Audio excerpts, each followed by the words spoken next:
Hola. Hello.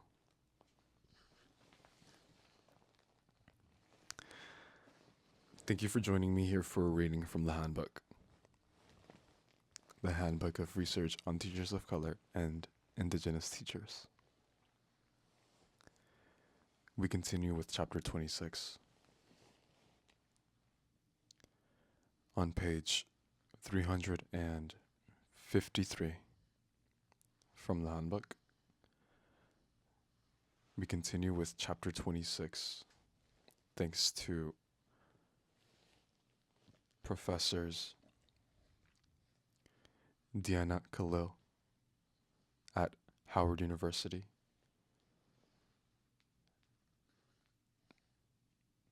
thanks to Professor Angel Miles Nash at Chapman University, thanks to Professor Adrian Bruce at Howard University, thanks to Joanna Sanchez, Excelencia in Education, and thanks to Professor Meredith Kier at William and Mary.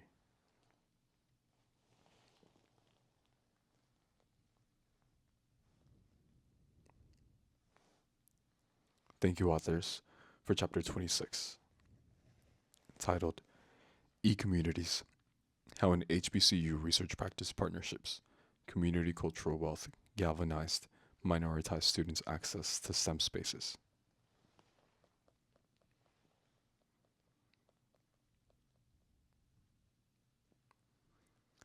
Thanks to you, we get to continue with page, once more, 353. From Chapter 26, section Insights into Stakeholders' Community Cultural Wealth.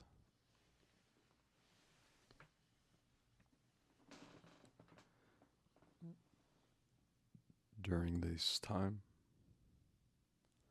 I invite you to kick back and relax.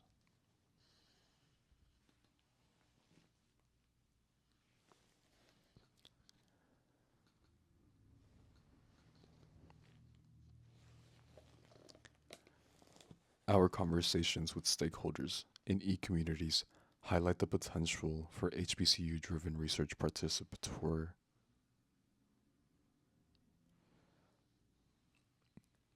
research practice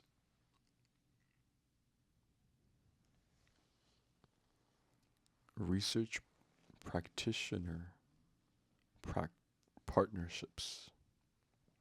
Once more,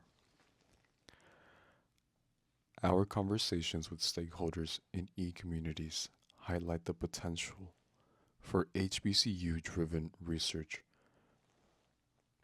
practitioner partnerships. In this section, we discuss stakeholders' dialogues during co-planning sessions and reflections on their participation and experiences in e-communities, and present their responses in terms of the cultural capital they embodied. We provide several considerations that demonstrate each dimension of community cultural wealth. For example, linguistic, navigational, resistant, aspirational, social, and familial capital. As stakeholders interacted or reflected on the research practice partnerships and their efforts to increase minoritized students' interest in and awareness of STEM careers through culturally relevant engineering tasks. The following examples illustrate how the knowledge-sharing system of teaching and learning underpin the exchange of teachers and STEM professionals, community cultural wealth.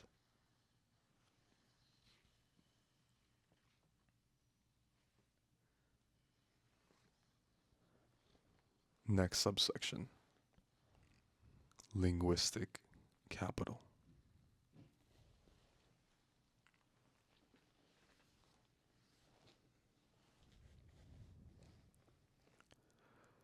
Linguistic capital, quote, includes the intellectual and social skills attained through communication experiences in more than one language and or style, unquote. It's a letter from Yoso, 2005, page 78. The institutional climate of HBCUs promotes safe spaces where one's orality and translanguaging is seen as an inspirational and pragmatic asset in the process of interchanging ideas.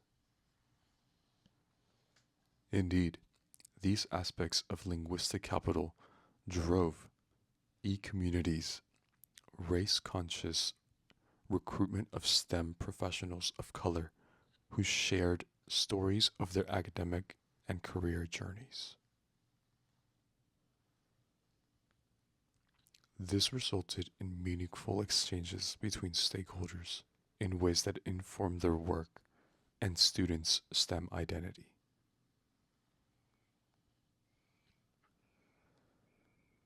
The connections that participants made with each other corroborated the importance of establishing and sustaining collaborative spaces in which the research practice partnership stakeholders were able to freely express their thoughts and reflections on the knowledge they gained from the experiences.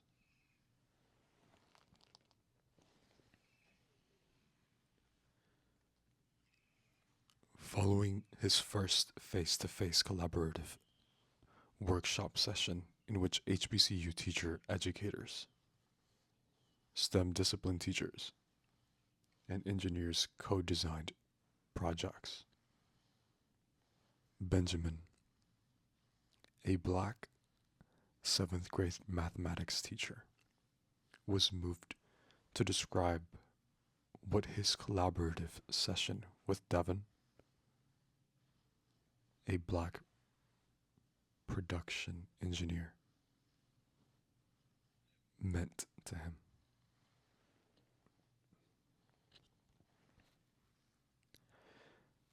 Devin changed our perception of what engineers are. The original assumption for most people my age is that it's some geeky looking guy.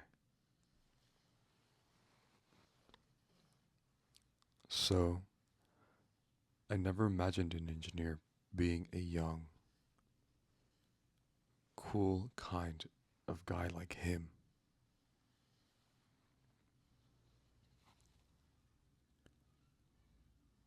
Responsive group, snap fingers.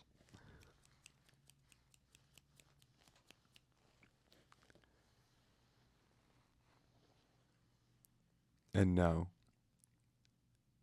after talking to him and finding out the multiplicity of things that he's done and how that falls into the realm of engineering,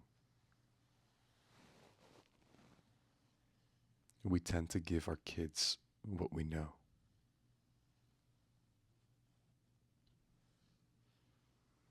Responsive group verbal affirm.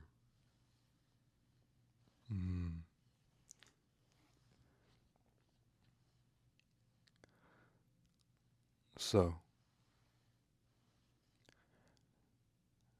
if I don't know, and I can only give my kids what I have, responsive group verbal affirm.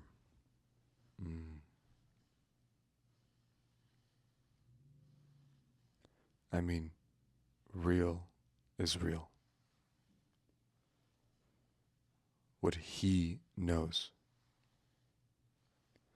the people that he comes in contact with,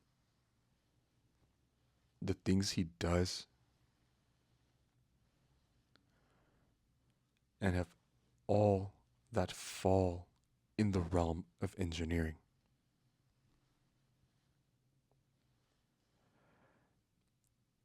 I never put the two together. I feel like they need to see him. I mean, he's totally out of the realm of what I would have understood. Right?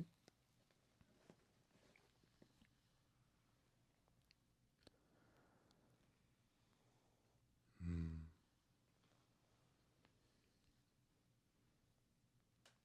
So, if you can't dream it, you can't do it.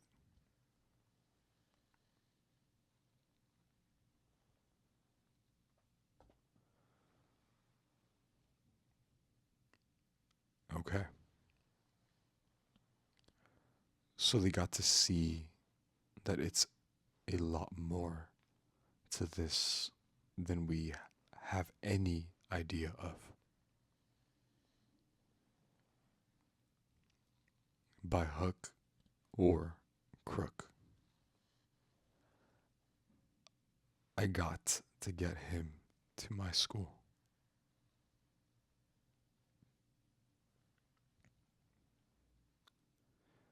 Young, knowledgeable, exposed, educated, engineer.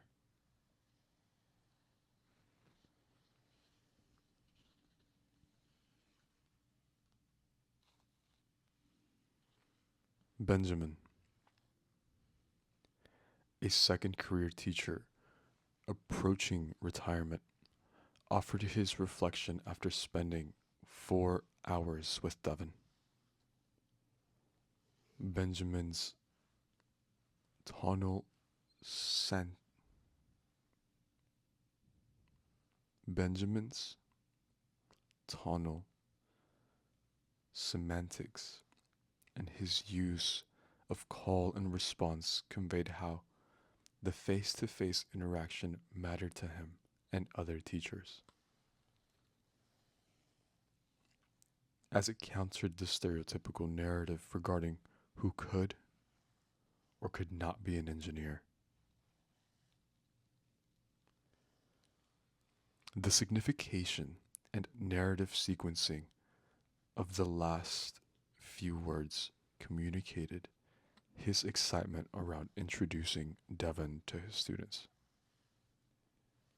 and his determination to empower his students by sharing Devon's STEM education and professional story. Benjamin's improv demonstrated many of the pedagogical benefits linguistic capital can have on Black teacher professional growth and STEM identities. From affirming and validating their cultural identity to increasing their self-efficacy and interest in STEM activities. These implementations mimic the value of the linguistic capital that is prevalent in HBCUs. Cited from Boone, 2003.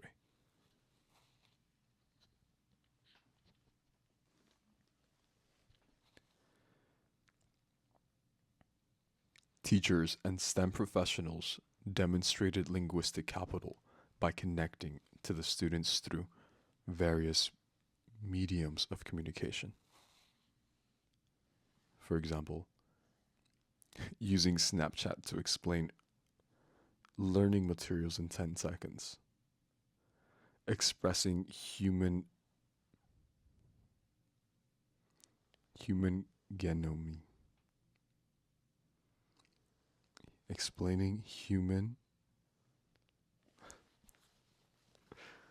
expressing human genome research through memes to support understanding among fellow middle school learners. Often, these brief expressions were full of signification that underpinned respect. Stakeholders in e-communities were explicit about sharing how communicative styles were essential.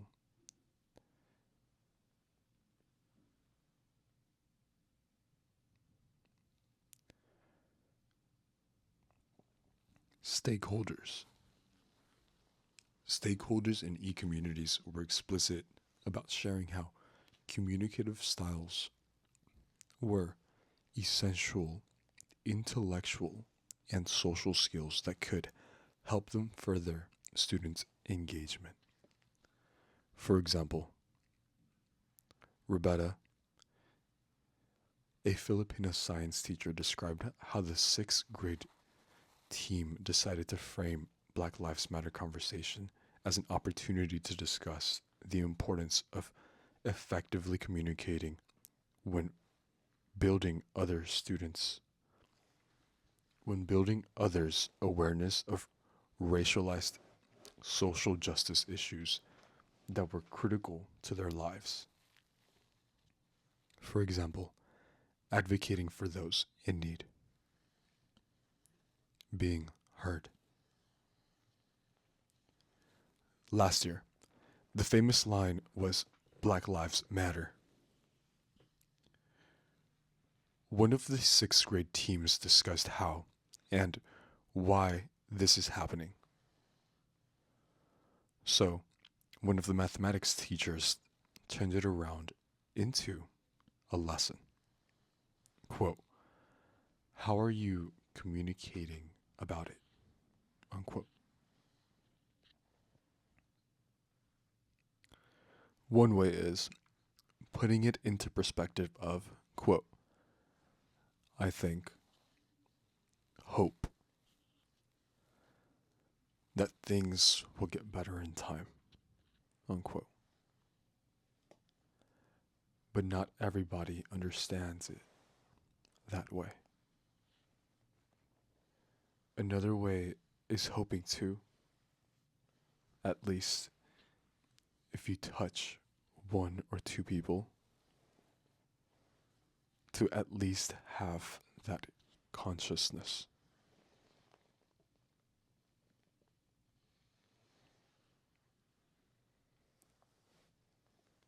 Roberta's interpretation of her math colleagues' choices was twofold. First, she situated her colleagues' efforts as an attempt to help students develop ways to communicate across differences, thereby strengthening their understanding of dialogue as a tool to express and build connections with others. For example, see Delpit and Dewey 2002, or Hill 2009 on code switching, Endem and more in 2016 on hip hop education, or Garcia and Y 2014 on trans languaging. Second, Roberta explained the hopes of the sixth grade team at large was to help students understand the possibilities of reaching others through race-based advocacy. Thus, the teams decided to align their mathematics lessons with Black Lives Matter was to expand on the social and cognitive structures of, quote, linguistic habitus, unquote, which would further develop minoritized students' reflective double consciousness. This cited from Du Bois, 2003. Indeed, given the rapid rise of grassroots efforts on social media, linguistic capitals, quote, transformative, unquote. Social political potential comes from both its connection to advancing, quote, human rights agenda, unquote. Cited from Garcia and Y in 2014, page 3. While simultaneously critiquing the ratiolinguistics that uphold capitalism's racialized systematic violence. Cited from Almid and Moore in 2016. Indeed, it is the linguistic capital duality that empowered minoritized students, first by contextualizing mathematics in a way that mattered, and second, by positioning them as learners who sought to evolve other critical consciousnesses, who sought to evolve others' critical consciousness. Cited from Dixon and Khalil, 2016. Dominguez, 2011. Siddati, 2008.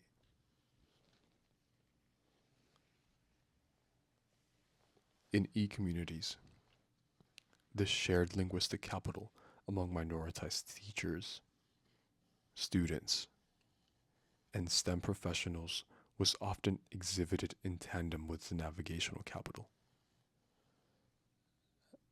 as it was tied to their agency to maneuver life's social institutions and institutionalized inequities. Moreover, linguistic skills that contribute to students' abilities to express their experiences and struggles support meaningful communication in learning contexts. Cited from Boygan and Nagura in 2011. Delpit in 1995. That are key to assessing culturally relevant STEM curriculum and supporting the pre-college pathway into STEM careers. Lewis and Moore in 2011. Strayhorn and Moore in 2013. For example, when asked to describe a specific teaching strategy that she adopted from e-communities and how she thought it affected her learners, Tiffany, a black 8th grade science teacher, explained the significance of strengthening a student's agency to elaborate on their thought process when working on engineering design challenges. Tiffany explained,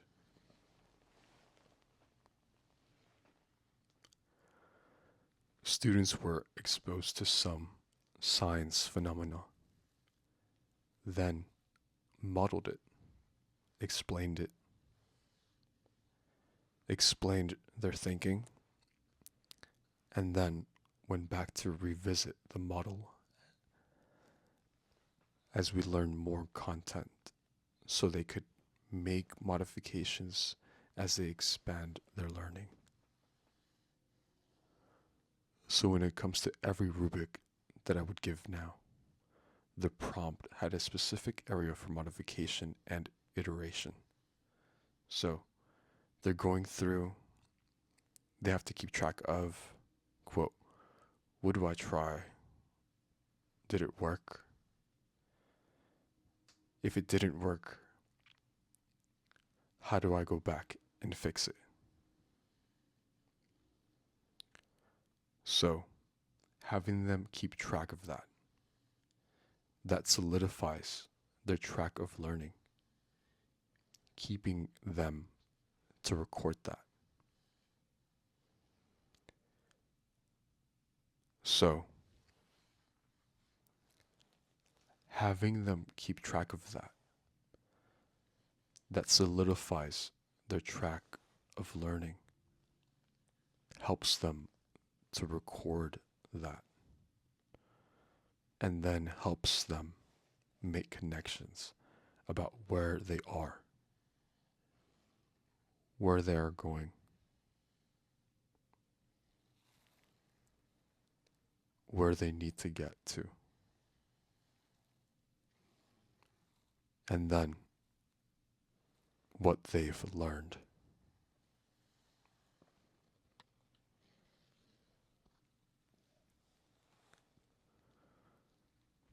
Teachers who recognize the need to explicitly address students' linguistic skills created windows of opportunities to learn by teaching in ways that acknowledged and appreciated the cultural assets minoritized students brought to school. This strategy supported students' mastery and academic achievement of classroom content that may have been perceived as unattainable. Cited from Boykin and Nugar in 2011. Their classroom experiences were also congruent with literature that explains why HBCUs are successful in preparing minoritized students for STEM careers. Cited from Palmer and Moore in 2011, Strayhorn and Moore in 2013, Tolson 2020. By elevating students' linguistic capital to the forefront of learning environment, teachers of color engage students in ways that uplift them academically and socially, helping the navigation of STEM spaces that are often at odds with their identity. The STEM professionals of color mentored and bolded both teachers and students to understand the critical substance of experiencing STEM problems, of practice with and through the eyes of professionals who shared similar racial and cultural identities, and who demonstrated expertise in subjects very closely related to their middle school course content. In the next section, we further expounded on how STEM professionals and teachers of color strived to prepare students by sharing their navigational capital. We're pausing here. Thank you for joining me for this reading from the Handbook of Research on Teachers of Color and Indigenous Teachers. This was from Chapter 26, titled E-Communities, How in HBCU Research Practice Partnerships, Community Cultural Wealth, Galvanized Minoritized Students Access to STEM Spaces, by Professor Deena Khalil at Howard University, by Professor Angel Miles Nash at Chapman University, by Professor Adrian Bruce at Howard University, by Professor Joanna Sanchez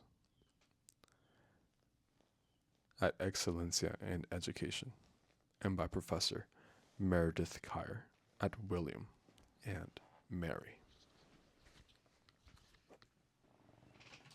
Thanks to these professors, we get to look forward to continuing with more of Chapter 26, as next time we'll continue with page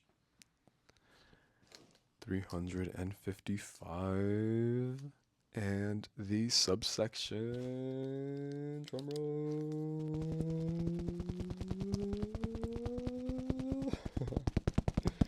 navigational capital. We can look forward to this subsection and more from the Handbook of Research on Teachers of Color and Indigenous Teachers next time. Until then, I wish you a good day.